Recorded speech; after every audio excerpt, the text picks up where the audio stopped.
কৃষ্ণ বন্দনাৰে মুখৰ হৈছে এতিয়া সমগ্ৰ ৰাজ্য আজিৰে পৰা আৰম্ভ হৈছে ৰাস মহোৎসৱ নামনি অসমৰ বিশেষকৈ ঐতিহ্যমণ্ডিত দুখন ৰাস ক্ৰমে হাউলি আৰু নলবাৰীৰ ৰাস মহোৎসৱো আজিৰে পৰা বৰ্ণাঢ্য কাৰ্যসূচীৰে আৰম্ভ কৰা হৈছে আৰু বিশেষকৈ নামনি অসমৰ ৰাস বুলি ক'লে নলবাৰীৰ যে ৰাস মহোৎসৱ সেয়া পৰিৱেশে কিছু সুকীয়া হৈ থাকে আৰু এইবাৰো বিস্তৃত কাৰ্যসূচীৰে কেইবাদিনীয়া কাৰ্যসূচীৰে আজিৰে পৰা আৰম্ভ হৈছে নলবাৰীৰ ৰাস মহোৎসৱ ইতিমধ্যে সন্ধিয়া হোৱাৰ লগে লগেই যেটো ভক্তসকল বা ৰাইজৰো যথেষ্ট সমাগম ঘটে গতিকে এই মুহূৰ্তত পৰিৱেশ আমি জানিবলৈ চেষ্টা কৰিম আমাৰ সাংবাদিক নকুল তালুকদাৰৰ সৈতে পোনপটীয়াকৈ সংযোগ স্থাপন কৰিছো নকুল আপোনাৰ ওচৰলৈ আহিছো নলবাৰী ৰাসৰ পৰিৱেশে কিছু সুকীয়া হৈ থাকে আৰু আজিৰ পৰাই যেটো আৰম্ভ হৈছে গতিকে কেনে ধৰণৰ কাৰ্যসূচী ৰখা হৈছে আৰু কেইবাগৰাকীও যেটো বিশিষ্ট অতিথি আজি অহাৰ কথা গতিকে কেনে ধৰণৰ তাত পৰিৱেশ কি জনাব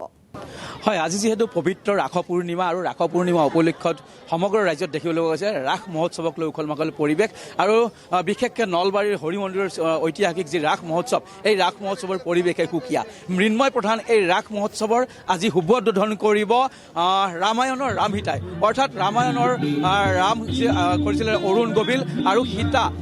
দীপিকা চিকলিয়াই আজি উদ্বোধন কৰিব আৰু তাৰ কাৰণে দেখিবলৈ পোৱা গৈছে এই যিখন ৰথ মই প্ৰথমতে প্ৰতিদিন টাইমৰ দৰ্শকক দেখুৱাইছোঁ এই ৰথখন আটক ধুনীয়াকৈ সজাই পৰাই তোলা হৈছে আৰু ইয়াৰ পৰা ৰামায়ণৰ যি ৰাম সীতা অৰুণ গোবিল আৰু দীপিকা চিকলিয়াক ইয়াৰ পৰা এই ৰথেৰে আদৰি নিয়া হ'ব হৰি মন্দিৰলৈ আৰু তাতে আনুষ্ঠানিকভাৱে আজি ৰাস উদ্বোধন কৰিব ৰামায়ণৰ ৰাম সীতাই আৰু ইয়াৰ পৰা যি সাংস্কৃতিক সমদল হ'ব সেই সাংস্কৃতিক সমদলৰ কাৰণে ইয়াক নান্দনিক পৰিৱেশৰ সৃষ্টি হৈছে কাৰণ সাংস্কৃতিক সমদল হ'ব আৰু এই সাংস্কৃতিক সমদলৰে আদৰি নিয়া হ'ব ৰাম সীতাক আৰু ৰাম সীতাক আদৰিবলৈ এইদৰে বিভিন্ন প্ৰান্তৰ পৰা আয়তীসকল আহিছে সুদীৰ্ঘ এটা লাইন দেখিবলৈ পোৱা গৈছে শাৰী শাৰীকৈ বিভিন্ন ধৰণে সজোৱা হৈছে অজাপালি আছে আইনাম আছে মই কিছু এইপিনে দেখিবলৈ চেষ্টা কৰিম হনুমানৰ দল আছে হনুমানৰ দল সাজু কৰি ৰখা হৈছে বেণ্ড পাৰ্টি সাজু কৰি ৰখা হৈছে এই সমগ্ৰ দৃশ্য মই প্ৰতিদিন টাইমৰ দৰ্শকক দেখুৱাই আছোঁ এয়া হনুমানৰ দল যদি আমি দেখুৱাবলৈ চেষ্টা কৰোঁ এয়া হৈছে হনুমানৰ দল আৰু এই হনুমানৰ দল দেখুৱাই থকা হৈছে মোৰ সহযোগী ৰাজুৱে দেখুৱাব হনুমানৰ দলে ৰথৰ আগে আগে গৈ ৰামায়ণৰ ৰাম সীতাক আদৰি নিব আৰু ৯১ সংখ্যক এই নলবাৰীৰ যি ৰাস মহোৎসৱ মৃন্ময় মূৰ্তি প্ৰধান হ'লেও এইবাৰ জীৱন্ত ৰাসৰ লগতে পুতলা নাচৰ সমাহাৰ হ'ব আৰু প্ৰজ্ঞাৰ নগৰী নলবাৰীৰ এই ৰাস মহোৎসৱত এইবাৰ থাকিব এখন আটক ধুনীয়া গ্ৰন্থমেলা গতিকে এই দৃশ্য মই দেখুৱাইছোঁ আৰু মই কিছু মানুহৰ মনোভাৱ জানিবলৈ চেষ্টা কৰিম মই তাৰ পূৰ্বে পুনৰ এই ৰথখন দেখুৱাবলৈ চেষ্টা কৰিছোঁ আৰু এই যিখন ৰথ এই ৰথখনেৰে আদৰি নিয়া হ'ব ৰাম সীতাক মই এগৰাকী উদ্যোক্তাৰ কাষলৈ আহিব বিচাৰিছোঁ মই আপোনাৰ কাষলৈ আহিব বিচাৰিছোঁ কিছুক্ষণ পিছতে ৰাম সীতাক আদৰি নিয়া হ'ব ইয়াৰ পৰা গৰ্ডনৰ পৰা আৰু আজি আনুষ্ঠানিকভাৱে উদ্বোধন কৰিব কি ক'ব আজি মানে নলবাৰী ৰাস উপলক্ষে আমি গৰ্ডন ফিল্ডত মানে আমি চব উপস্থিত হৈছোঁ ইয়াৰ পৰা শোভাযাত্ৰা আৰম্ভ হ'ব আৰু আমাৰ ৰাম সীতা আহি আছে কিছু সময় পিছতে আমাৰ শোভাযাত্ৰাটো আৰম্ভ হ'ব আৰু আমাৰ আজি মথুৰা বৃন্দাবন যেন লাগিছে নলবাৰী চহৰখন কাৰণ কি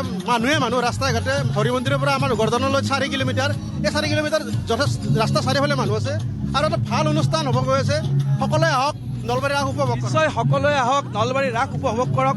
অতিকে এক আকৰ্ষণীয় পৰিৱেশ এইবাৰ নলবাৰীৰ ৰাসত আৰু আজি যিহেতু আনুষ্ঠানিকভাৱে উদ্বোধন কৰিব আজি এই ঘোঁৰা বা এই ৰথ সাজু কৰি ৰখা হৈছে এই ৰথক আদৰিবলৈ নলবাৰীৰ পদূলিয়ে বন্তি প্ৰজ্বলন কৰা হৈছে কলগছ পুতি বন্তি প্ৰজ্বলন কৰিছে ৰামায়ণৰ ৰাম সীতাক আদৰিবলৈ আৰু সমগ্ৰ নলবাৰীৰ চহৰ আজি দেখিবলৈ পোৱা গৈছে এক উখল মাখল পৰিৱেশ ৰাতিপুৱাৰে পৰা এক উখল মাখল পৰিৱেশ আৰু এতিয়া দেখিবলৈ পোৱা গৈছে পদূলিয়ে বন্তি প্ৰজ্বলন কৰা হৈছে আৰু কিছুক্ষণ পিছতে নলবাৰী ৯১ সংখ্যক ৰাস মহোৎসৱ আনুষ্ঠানিকভাৱে উদ্বোধন কৰা হ'ব মই পুনৰ ইয়াৰ পৰিৱেশ দেখুৱাবলৈ চেষ্টা কৰিছোঁ বিভিন্ন প্ৰান্তৰ পৰা আয়তীসকল আহিছে বা যি এই সাংস্কৃতিক সমদল এই সাংস্কৃতিক সমদলৰ কাৰণে এক নান্দনিক পৰিৱেশে বিৰাজ কৰিছে গৰ্ডন উচ্চতৰ মাধ্যমিক বিদ্যালয় খেলপথাৰত বিভিন্ন পুষ্পসজ্জিত বাহন আৰু এই পুষ্পসজ্জিত বাহনত নিমন্ত্ৰিত অতিথিসকলক আদৰি নিয়া হ'ব বা বিভিন্ন জাতি জনগোষ্ঠীৰ যি সংস্কৃতি সেই সংস্কৃতি ইয়াত পৰিৱেশন কৰা দেখিবলৈ পোৱা গৈছে গতিকে যদিহে চাওঁ আচলতে সঁচাকৈ আজি নলবাৰীৰ যি ৰাস প্ৰাণবন্ত হৈ উঠিছে মই আন এগৰাকী ব্যক্তিৰ কাষলৈ আহিব বিচাৰিছোঁ নলবাৰীৰ ৰাস আজি প্ৰাণবন্ত হৈ উঠিবলৈ গৈ আছে এক সুন্দৰ নান্দনিক পৰিৱেশে বিৰাজ কৰিছে কি ক'ব নলবাৰীৰ সমগ্ৰ এই ৰাস মহোৎসৱ নলবাৰীৰ ৰাস মহোৎসৱখন সমগ্ৰ উত্তৰ পূৰ্বাঞ্চলৰ লগতে অসমৰ আৰু লগতে ভাৰতবৰ্ষৰ গোটেই সমগ্ৰ মানুহৰ কাৰণে আচলতে নলবাৰী ৰাস মহোৎসৱ এক বৃহৎ উৎসৱ এটা মহোৎসৱ এটা আৰু নলবাৰীৰ মানুহে আচলতে এই মহোৎসৱটোলৈ ৰাস মহোৎসৱটোলৈ ৰৈ থাকে আৰু আজি ৰাস মহোৎসৱৰ আজি প্ৰথম দিনৰ এই সাংস্কৃতিক শোভাযাত্ৰা এতিয়া আৰম্ভ হ'ব আৰু সাংস্কৃতিক শোভাযাত্ৰাত আপোনালোকে আটাই জানে ইতিমধ্যে ৰামায়ণৰ ৰাম সীতা সুখ্যাত অৰুণ গভিল আৰু দীপিকা চিকলিয়া ডাঙৰীয়া ইতিমধ্যে আহি আমাৰ মাজত উপস্থিত হৈছে আৰু তেখেতসকলক লৈ ইতিমধ্যে আমি নলবাৰী হৰিমন্দিৰলৈ গৰ্ডন স্কুল খেলপথাৰৰ পৰা আমি এক বিশাল শোভাযাত্ৰাৰে আমি আগবাঢ়ি গৈ থাকিম আৰু কিছুক্ষণ পিছতে এই যে আপোনাক ধন্যবাদ সাংস্কৃতিক জনাইছোঁ। ইয়াৰ পৰিৱেশ আমি নলবাৰীৰ পৰা দেখুৱালোঁ আৰু কিছু সময় পিছতে সেই সমদল বা সেই সাংস্কৃতিক শোভাযাত্ৰা যিটো বাহিৰ কৰা হ'ব আৰু উদ্বোধনী অনুষ্ঠানত বিশেষকৈ ৰামায়ণৰ ৰাম সীতা খ্যাত অৰুণ গভিল আৰু দীপিকা চিকলিয়াক যিটো আজি বিশিষ্ট অতিথি হিচাপে আমন্ত্ৰণ জনোৱা হৈছে, গতিকে তেখেতসকল আহি কিছু সময় পিছতে উপস্থিত হ'ব আৰু এনেদৰে অতিকৈ এক সুকীয়া বা আনন্দমুখৰ পৰিৱেশ বিৰাজ কৰিছে